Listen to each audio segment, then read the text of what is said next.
Thank you again for joining us. My name is Swardik Mayanja, and this is the Mayanja Accredited News Network. We are on another episode of my Everyday Hero interview series where I interview someone in your life or someone in my life that makes us smile but does not get the credit they deserve. Today, I am happy, I am lucky to have on the show Theresa, who is a UConn hockey savant, greatness, queen. She is UConn hockey. Welcome to the show, Theresa. Thank you for having me. Of course. Theresa, so let's start. You are from Wisconsin. Yes. That's far, far away. It's a long, long drive. It is a long drive, my goodness. So tell us, where you born there? Are you born somewhere else? Lived in Wisconsin? Tell us your come up. Where were you born? And tell us how hockey got started. I was born in Wisconsin. I grew up in Wisconsin. I am from a city called Onalaska. Unalaska?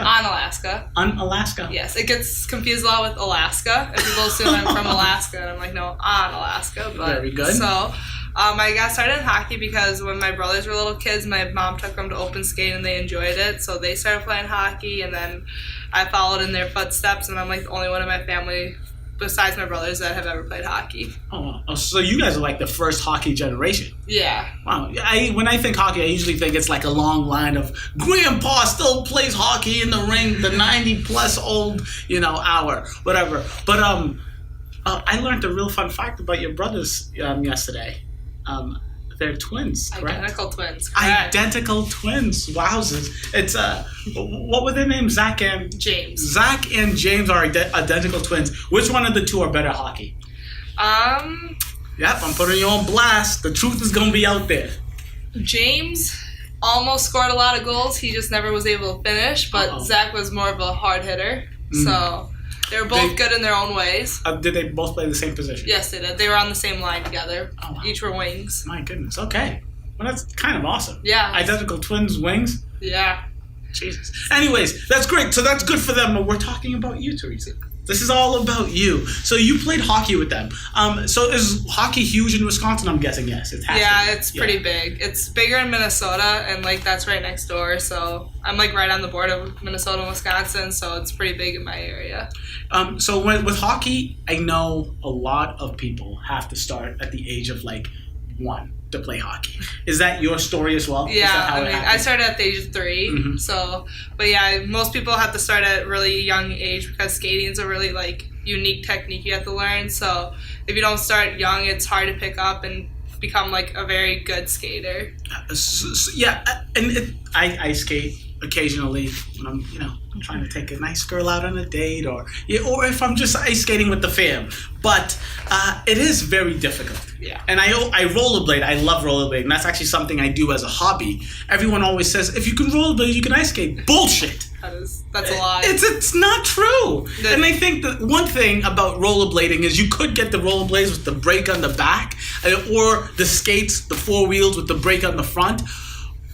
But with hockey, with ice skating, there is no brake. I don't understand the concept behind that. It just makes everything much, much harder.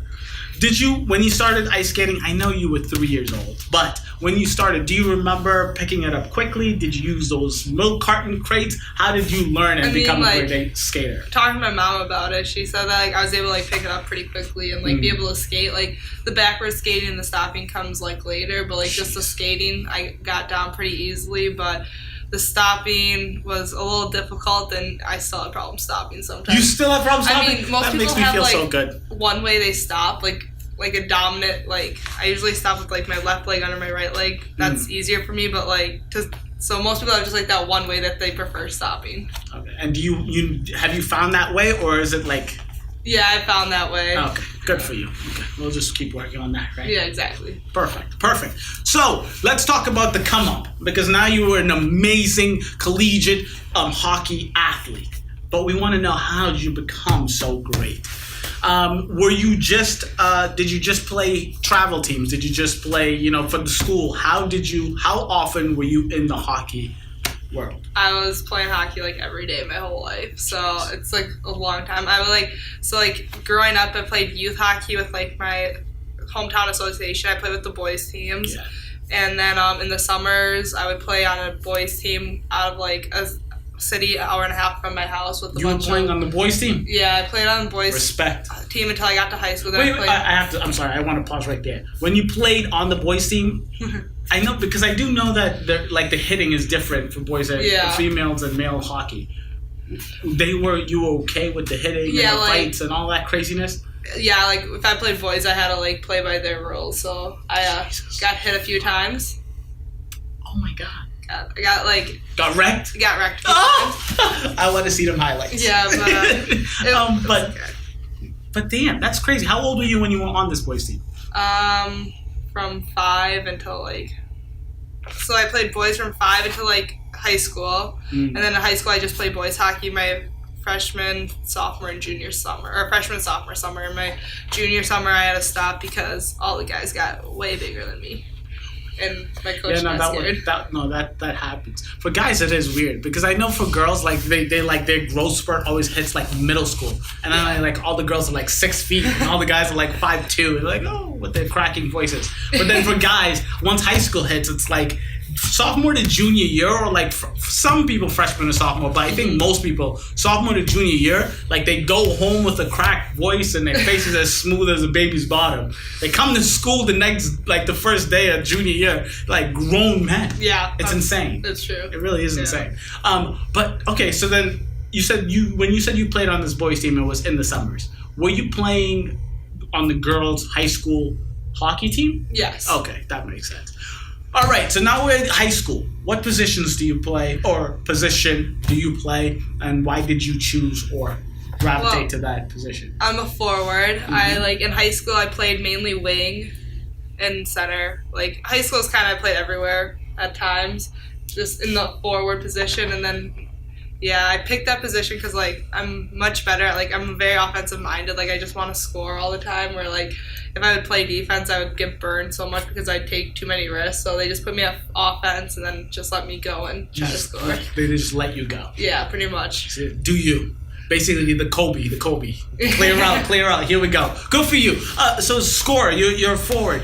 Do you always come into the season like I want X amount of goals, or is it like are you like I just need to win, like I'll do whatever it takes just to win, or is it like I need to break a record, or like how do you look at seasons when you get in? When I look at seasons, I'm more look at I put a goal, a set, something that I want to achieve, but I don't let that define my season. Like if I don't hit that amount, then I'm not gonna be I had a bad season. It was more about how the team did, how I did helping our team be successful. But I do set a goal for myself, because I think if I don't set a goal, what am I personally trying to achieve? And I think if people don't personally try to achieve their best every season, as a team, you're not going to succeed. I love that you said that, because the very little that I played, I only played high school sports. I didn't play anything in college. And I love sports, right? But I always felt, for the longest time, I'd say at least from freshman year to junior year, I always felt selfish when I would say things like, I want to have a great highlight. I want to have the biggest hit in the football team. I want to have the best time or the best distance in the track in a field event. But then I'm like, why is that selfish? If I have the best whatever, that means my team looks better, right? Exactly. Of course I want to win as a team, but I always felt like I was being selfish when I would think about myself. But no, of course you're not. You gotta do your best, and your best, if that meets a specific goal, if that breaks a specific record, it helps you as well as the team. So I say it's a win-win. So now we're in college. In college. You're in UConn. You grew up in Wisconsin. Why did you choose UConn? And was it difficult? Because you were kind of great. You got recruited. You're the shit. How did you make the decision between the schools you were getting recruited and then why UConn? I love my family. I'm super close with my family, so it was really hard to even look at schools that far away from home. But knowing my family, I knew they would come out a lot and see me, and they want the best for me. So they pushed me towards this, and I really wanted to get out of the Midwest, though, because I feel I was very, single-minded, and I hadn't seen a lot about the world, and I feel and yes, only going to the East Coast, you don't see that much more, but, you do, I have a whole different view of life now because I've been out here. I've met so many different people I would never have met back home, and that's just because, the area I grew up in Wisconsin is a very, simple place, but I think I wanted to get away from home just to like be able to grow up on my own a little bit. And I love UConn like athletics. I'm a huge basketball fan, so I thought it'd be like cool to go to a school that like treats athletics like very highly, and then like I know it's a really good like educational school, and I have a good degree. Right now we're in the middle of the tournament, and girls UConn is fucking shit up. Yeah. Per usual. Per usual. So go UConn. But that's I like that answer just because. Of course, hockey was a big factor, but it wasn't all about hockey. Yeah, no. You mentioned the fact that it's a good school, educational-wise. You mentioned the fact that you wanted to open, just see different things. But going back to hockey, isn't the Midwest where hockey is? Isn't it like that hockey, heaven, right? Yeah. So, like, for you to leave the Midwest, for you to leave Wisconsin, Minnesota, to come to UConn, do you feel like it was a step back, or is UConn good enough where you feel like you're still competing in like the dirt with the great schools, the good schools? Yeah, I feel like UConn's definitely good enough to compete with like every school. Like Boston College usually makes it to the Frozen Four every year, and they're a very dominant team, and our team competes with them every year. Like sometimes like we get upset or like we lose to them by a good amount, but like we usually do have a good game with them every season, and we do like compete and we show that like we're good enough. And I think like that's the like wrong stereotype is like that the Midwest is the best like conference, is the best hockey, because I think like with women's hockey every team is very good because it's such a small like sport, and it's like there's only 36 teams, and like every team does have a chance to compete with every team on any given day. Wait, you said there's only 36 in the country? Like Division I teams, yeah. Seriously? Mm-hmm. Holy shit. So that 36, I mean, how big is the conference? How many teams are in the conference? Our conference has 9 teams. Okay. All right. So then, no, you're right. Because, like, if there's only 36 teams, you are going to have to play one great team. Like, every conference is going to have 1, 2, 3 great teams if there's only 36 teams. I did not know that it was that small. And then yesterday when I was talking to you, you also told me that the Professional American Hockey League is a new thing. You said 2 years? 2 years. This is the second year. This is the second year of America. Holy shit. Okay, so explain to me, how does the Professional Women's Hockey League works here in America and then across the world? Okay, so there's the NWHL, which is the American League, and then the CWHL, which is the Canadian League. Mm-hmm. And it's just like you enter the draft like any sport for the NW, and like they like pick teams like that, and it's there's only 4 teams, and so it's like a small league. And then Canadian League, I think, has a few more teams, but they just play each other. And there's a professional league overseas, over in Europe area. So, jeez and Lord mercy, 4 teams in the NW, yeah.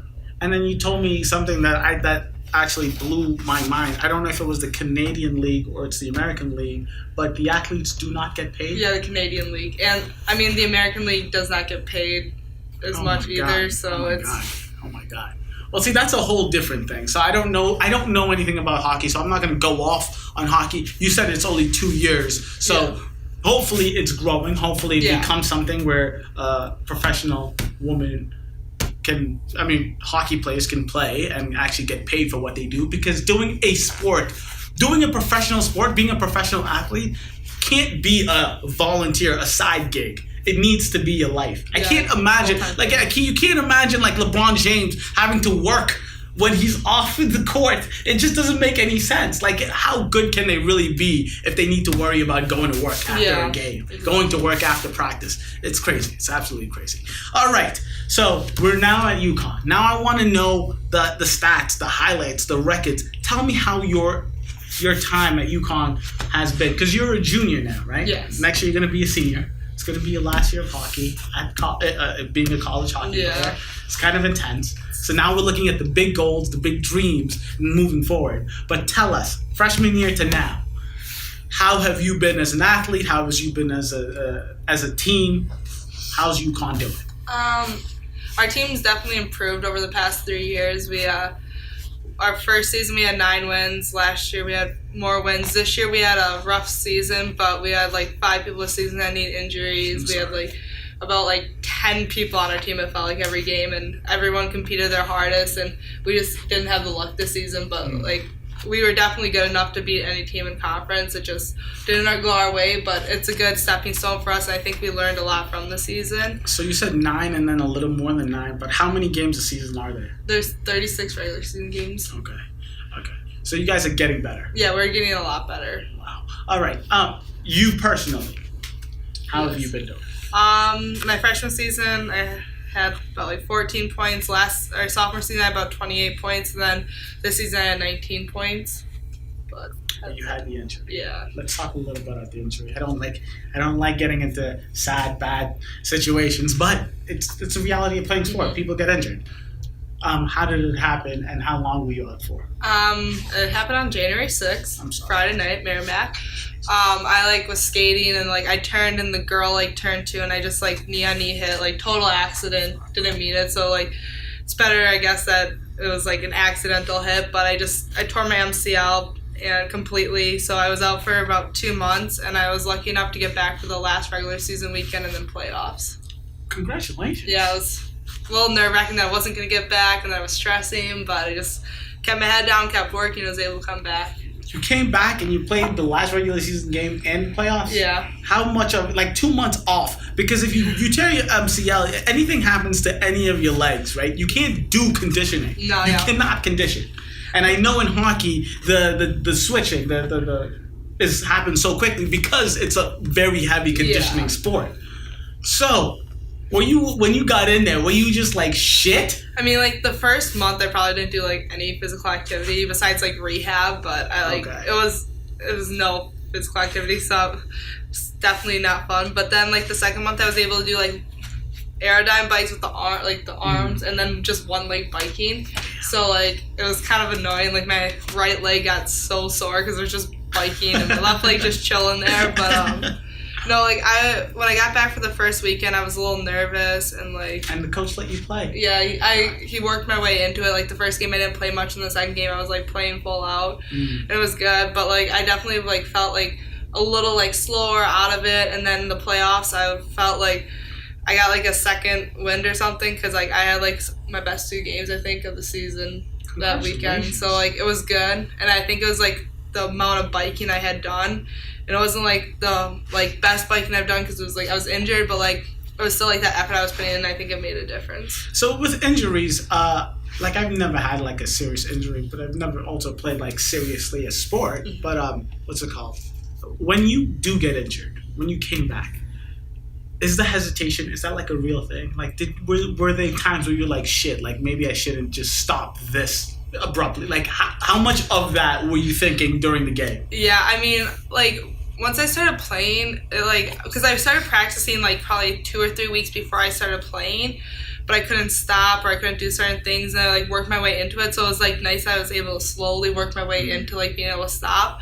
But I think my biggest problems were when it was I almost was getting hit. That's when it happened. The first game back, I had a knee-on-knee hit, but it was a really small one. But my heart just dropped. I was oh god, not again. Was it the same leg? Yeah. Oh fuck. And then at playoffs, I had a pretty I don't know why, but I kept on getting knee-on-knee hits ever. So I was dang it. Maybe you just noticed it more often. Yeah, that's true. But at playoffs, when I got knee-on-knee hit, I just got off the ice. I was I need to take a break. I don't feel good. I was just a little scared. But it wasn't too bad. I think the hardest part is